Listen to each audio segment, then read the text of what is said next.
अस्सलाम वालेकुम दोस्तों, इनसाइड में मौजूद फखर में खुशामदीद।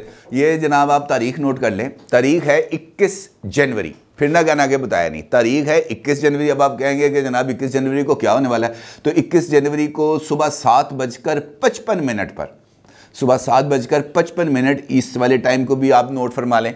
और इस बात को भी नोट फरमा लें कि जगह कौन सी होगी, क्योंकि आपने कहना है जनाब ये जो है आपने बता रहे हैं कि जनाब तारीख कौन सी है, वक्त भी बता रहे हैं, जगह का भी बता दें। तो जगह है जनाब इस्लामाबाद। और फिर आप ये पूछना चाहेंगे कि जनाब इस्लामाबाद में क्या होने जा रहा है, इस्लामाबाद में ऐसी कौन सी वारदात होती जा रही है। तो भाई 21 जनवरी को सुबह 7:55 पर इस्लामाबाद में एक अहम एंट्री होने जा रही है।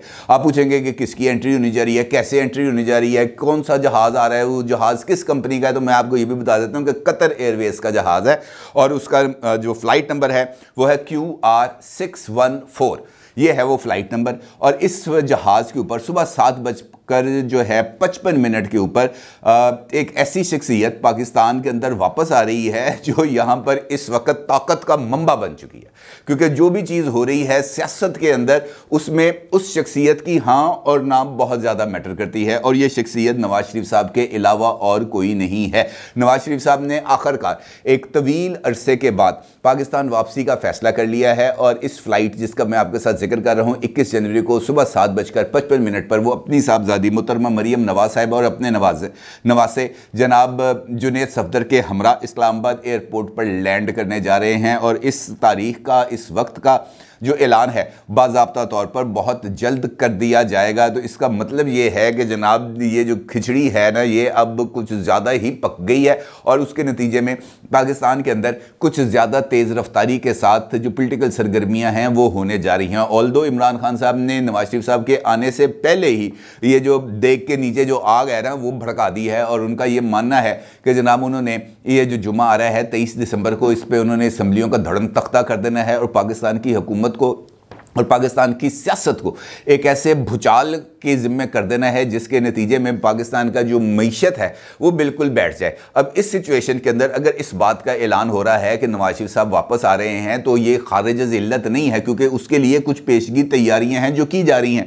कुछ इंपॉर्टेंट टास्क हैं जो दे दिए गए हैं। और फेडरल गवर्नमेंट को कुछ ऐसी इंस्ट्रक्शंस दे दी गई हैं कि नवाज शरीफ साहब के आने से पहले जो माहौल है वो प्रॉपर्ली A1 होना चाहिए और इस तरह का माहौल होना चाहिए कि पता चले कि जनाब कोई फाते आ रहा है पाकिस्तान में। लिहाजा जो तैयारियां हैं उसका आगाज़ भी कर दिया गया। और राना सनाउल्लाह साहब जो वफाकी वज़ीर दाखिला हैं, उन्होंने भी इस बात का ऐलान कर दिया है कि नवाज शरीफ साहब की वतन वापसी के हवाले से जो इंतज़ामात हैं वो, उसके लिए जो इस्तकबाल का जो प्रोग्राम है उसके लिए UC लेवल के ऊपर भी जो कमेटियाँ हैं वो तश्कील दे दी गई हैं। इसके साथ साथ जो हदायत हैं कुछ वो वफाकी वज़ीर ख़जाना साहब यानी सागडार साहब के हवाले भी कर दी गई हैं। उनसे ये कहा गया है कि नवाज शरीफ साहब के आने से पहले आवाम को रिलीफ देने का एक ठोस माशी पैकेज जो है उसकी भी तश्कील दी जाए, ताकि जो रिलीफ आवाम को देने के अमल का है उसका भी आगाज़ हो सके। क्योंकि हुकूमत ये समझ रही है कि आने वाले दिनों के अंदर जो IMF का प्रोग्राम है वो भी बहाल हो जाएगा और उसके नतीजे में वर्ल्ड बैंक और एशियन डेवलपमेंट बैंक्स के ज़रिए और दीगर दोस्त ममालिक जिसमें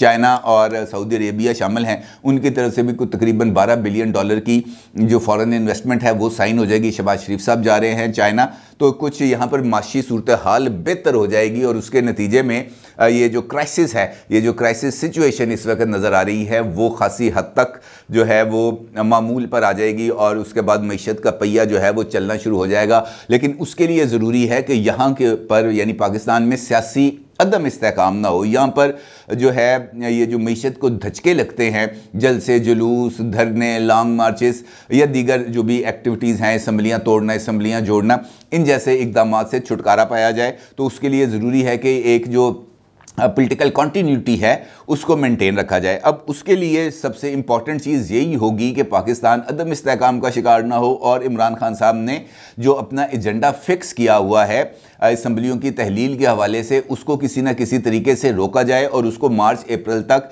मौजूदा सिस्टम को धकेला जाए, ताकि जो भी जो इकनॉमिक डेवलपमेंट प्रोग्राम्स गवर्नमेंट ने या इकनॉमिक डेवलपमेंट इनिशिएटिव्स गवर्नमेंट लेने जा रही है वो उसको हासिल हो सकें, ताकि ये जो पाकिस्तान है ये क्राइसिस से बाहर निकल सके।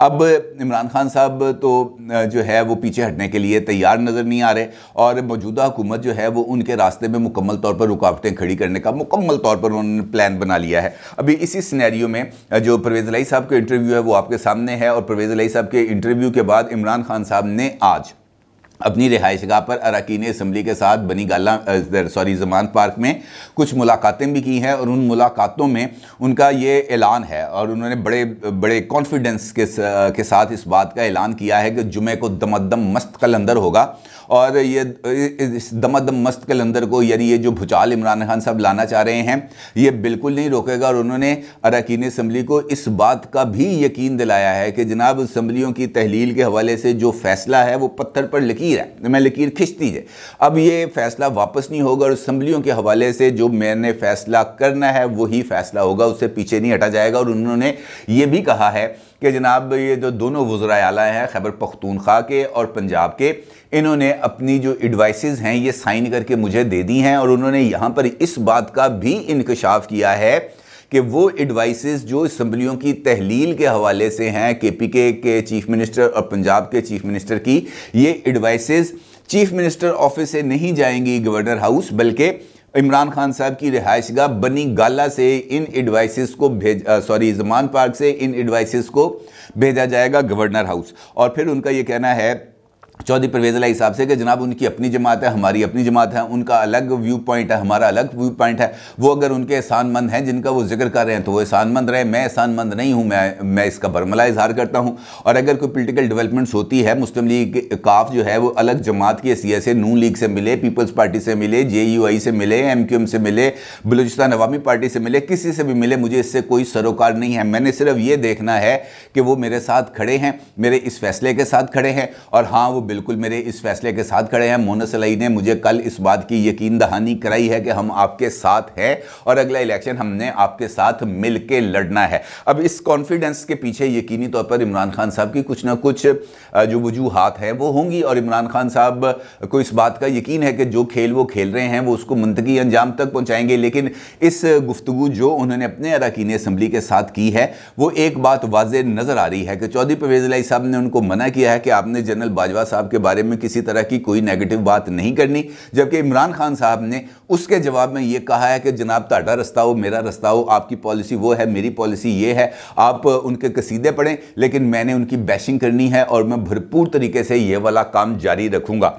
अब इस सिचुएशन के अंदर अगर ये बात सामने आ जाए कि जनाब जनरल बाजवा साहब इमरान खान साहब को कोई दो टोक अंदाज में जवाब देंगे या वो ये सोच रहे हैं कि इमरान खान को जवाब दिया जाए किसी न किसी ज़रिए से, इमरान खान की जो उन्होंने उनके ऊपर इल्ज़ामात आयद किए हैं या उनको ये बात जाहिर करने की कोशिश की है कि पाकिस्तान में जो इमरान खान साहब के दौरे हुकूमत में जितनी भी अनस्टेबिलिटी थी वो जनरल बाजवा साहब की तरफ से आई है, तो फिर तो बड़ी गेम दिलचस्प हो जाएगी। और अगर आपको मैं ये बताऊं कि जनरल बाजवा साहब इस बारे में फ़ैसला कर चुके हैं कि इमरान खान साहब की बातों का जवाब दिया जाएगा, इमरान खान साहब के इल्ज़ामात का जवाब दिया जाएगा और इमरान खान साहब को इन इल्ज़ामात के ऊपर अदालत में भी घसीटा जा सकता है, तो फिर तो गेम तो ज़रा बन जाती है ना। क्योंकि जो भी सिचुएशन होगी, आप जो मर्ज़ी इस बारे में राय दें, जनरल कमर जावेद बाजवा साबिक चीफ ऑफ आर्मी स्टाफ हैं और इदारा अपने चीफ के साथ चाहे वो रिटायर हो जाए वो खड़ा रहता है। जनरल परवेज़ मुशर्रफ की मिसाल हमारे सामने है।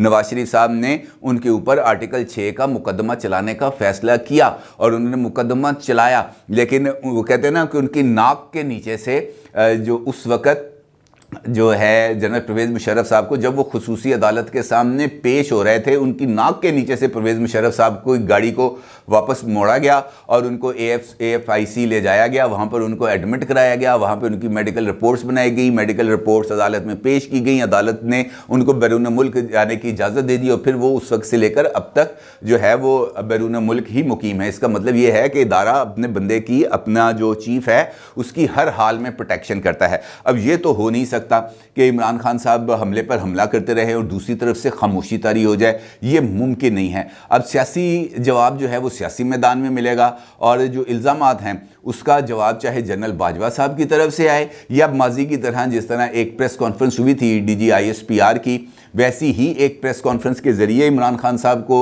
जवाब मिले। ये अब कुछ इससे ज़्यादा जो है ना वो मेरा इशारा इतना ही काफ़ी है कि जनाब इमरान खान साहब को बहुत जल्द जवाब मिलने वाला है और ये जवाब उन तक पहुंच के रहेगा। वो हीट जो वो चाह रहे हैं वो हीट उनको मिलेगी।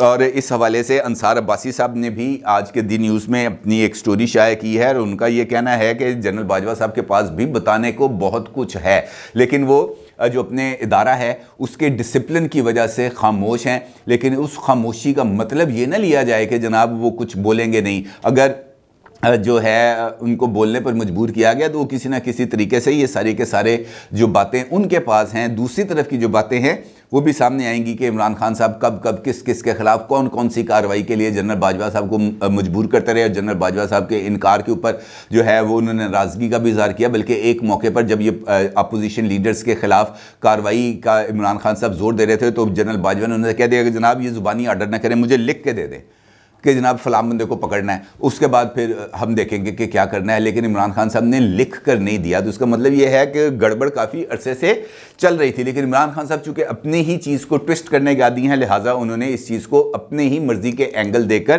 ट्विस्ट किया है। इसका मतलब ये है कि परवेज़ इलाही साहब और इमरान खान साहब दोनों का साथ रहना बज़ाहिर तो मुझे इस वक्त मुश्किल नज़र आ रहा है। लेकिन इमरान खान साहब का आज का जो कॉन्फिडेंस था, जिस तरीके से उन्होंने अपने अरकान असम्बली के साथ गुफ्तगू की, तो इसका मतलब ये है कि मोहन्नस इलाही साहब जो है वो अभी तक जो अपने इमरान खान साहब का साथ देने का जो उनका फ़ैसला है वो उसके ऊपर कायम है। अब देखना यह है कि इस सारी सिचुएशन से बाहर कैसे निकला जाएगा और क्यों कर निकला जाएगा और किस तरीके से हुकूमत इसके ऊपर अपने जो ऑप्शंस हैं उनको इस्तेमाल करेगी और कब तक करेगी। लेकिन इम्पॉर्टेंट मामला नवाज शरीफ साहब की वतन वापसी के हवाले से है। और जिस तरह मैंने आपसे जिक्र किया गुफ्तगू के आगाज़ में कि जनाब तारीख़, वक्त, मुकाम, हर एक चीज़ तय हो चुकी है और बहुत जल्द जो उनकी वतन वापसी के लिए जो कानूनी कार्रवाई है उसका भी आगाज़ होने जा रहा है। और ये ख़बर आज सुबह से ही सोशल मीडिया पर बहुत ही ज़्यादा वायरल थी और मुस्लिम लीग नून के और बाकी लोग जो हैं वो इस ट्वीट को लेकर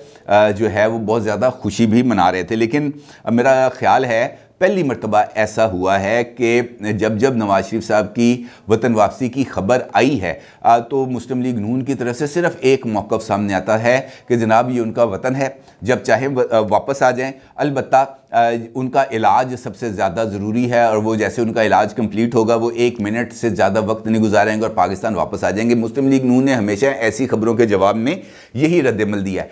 पहली मरतबा है कि मुस्लिम लीग नून ने तरदीद की है कि नवाज शरीफ साहब नहीं आ रहे, पहली मरतबा है। और इरफान सदीकी साहब जो नवाज शरीफ साहब के दौर में उनके मुआवने खुसूसी भी रह चुके हैं, उनकी खुद बातचीत हुई है नवाज शरीफ साहब के साथ। ऑल्दो कि इस खबर की तरदीद आ रही है, लेकिन मेरे ज़राए और मुस्लिम लीग नून में बहुत ज़्यादा जो आप समझ लें कि नवाज शरीफ साहब के करीब भी समझे जाते हैं, उनका ये मानना है कि तारीख़ आगे पीछे हो सकती है।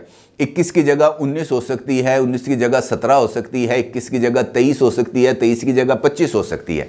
लेकिन ये बात तय है कि नवाज शरीफ साहब अब वतन वापस आ रहे हैं और इसके अंदर कोई दो राय नहीं और जनवरी के अंदर ही आ रहे हैं। उन्होंने इस बात की गारंटी दी है। उन्होंने कहा जनाब नवाज शरीफ साहब आ रहे हैं, जनवरी में ही आ रहे हैं। और इसका जो बाज़ाब्ता तौर पर ऐलान है, ये ज़रा पंजाब का क्राइसिस निकल जाए, ये ऊँट किसी करवट बैठ जाए और उसके बाद फिर नवाज शरीफ साहब वतन वापसी का बाज़ाब्ता तौर पर ऐलान करेंगे। उनकी तो ये ख्वाहिश है कि वो लाहौर एयरपोर्ट पर लैंड करें।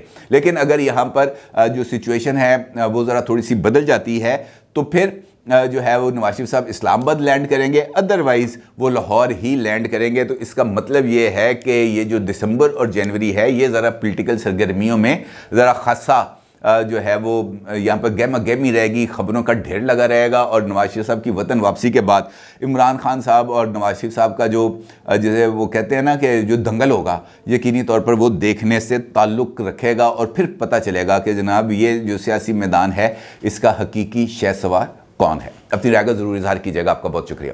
अल्लाह हाफ़िज़।